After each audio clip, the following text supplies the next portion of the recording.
शुरुआत में कुछ भी नहीं था, सिर्फ अनंत अंधेरा और सन्नाटा।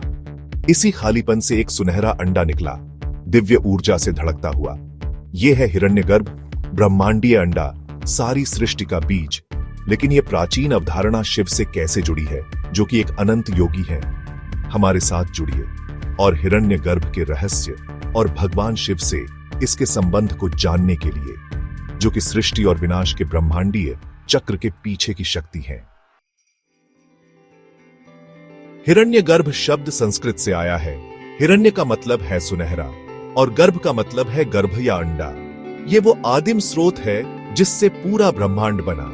ऋग्वेद में हिरण्यगर्भ को उस दिव्य बीज के रूप में वर्णित किया गया है जिससे अंतरिक्ष, समय और सभी प्राणी पैदा हुए। ये एकता का प्रतीक है। इससे पहले कि सृष्टि पदार्थ और ऊर्जा में अलग हो, यह एक अनंत चेतना के रूप में मौजूद थी। लेकिन इस महान ब्रह्मांडीय रहस्य में शिव की क्या भूमिका है? हिंदू ब्रह्मांड विज्ञान में शिव केवल विनाशक नहीं है, वो सभी अस्तित्व के स्रोत भी हैं। ब्रह्मांड के जन्म से पहले केवल शिव थे, निराकार, अनंत और शांत।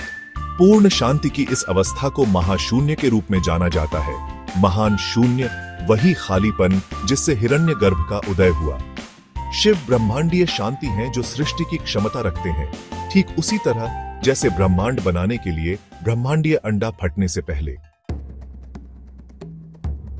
आधुनिक विज्ञान हमें बताता है कि ब्रह्मांड एक सिंगुलैरिटी से पैदा हुआ था, अनंत घनत्व का एक बिंदु जो फिर एक बड़े विस्फोट में फैल गया। प्राचीन ज्ञान एक ऐसी ही घटना का वर्णन करता है, ब्रह्मांडीय अंडे का फटना। कुछ लोगों का मानना है कि शिव का तांडव, ब्रह्मांडीय नृत्य इस क्षण का प्रतिनिधित्व करता है, ऊर्जा का विस्फोट जिसने ब्रह्मांड को गतिमान किया।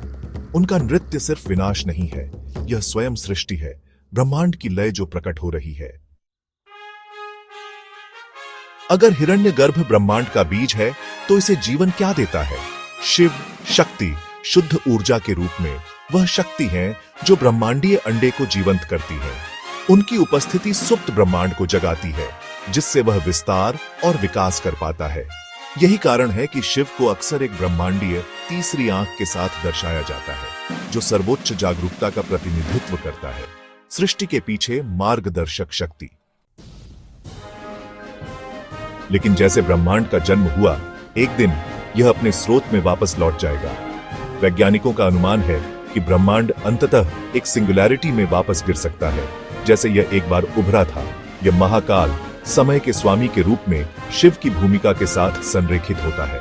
वह शक्ति है जो सुनिश्चित करती है कि ब्रह्मांडीय अंडा हमेशा के लिए टूटा न रहे। इसे एक दिन शांति में वापस लौटना होगा, अस्तित्व के चक्र को पूरा करना होगा। यही कारण है कि शिव आरंभ और अंत दोनों है, निर्माता और विनाशक। शिव और हिरण्यगर्भ एक ही सत्य के दो पहलू हैं। ब्रह्मांडीय अंडा अस्तित्व के जन्म का प्रतिनिधित्व करता है, जबकि शिव उस शांति का प्रतिनिधित्व करते हैं जो इससे परे है। शिव के बिना अंडा कभी नहीं फटेगा, हिरण्यगर्भ के बिना ब्रह्मांड का जन्म कभी नहीं होगा। तो क्या शिव निर्माता है या वे सृष्टि से परे हैं? आप क्या सोचते हैं? नीचे कमेंट में अपने विचार शेयर करें। अगर आपको ब्रह्मांडीय ज्ञान की इस यात्रा में मजा आया तो और दिव्य रहस्यों के लिए लाइक, शेयर और सब्सक्राइब करना न भूलें। अगली बार तक हर हर महादेव।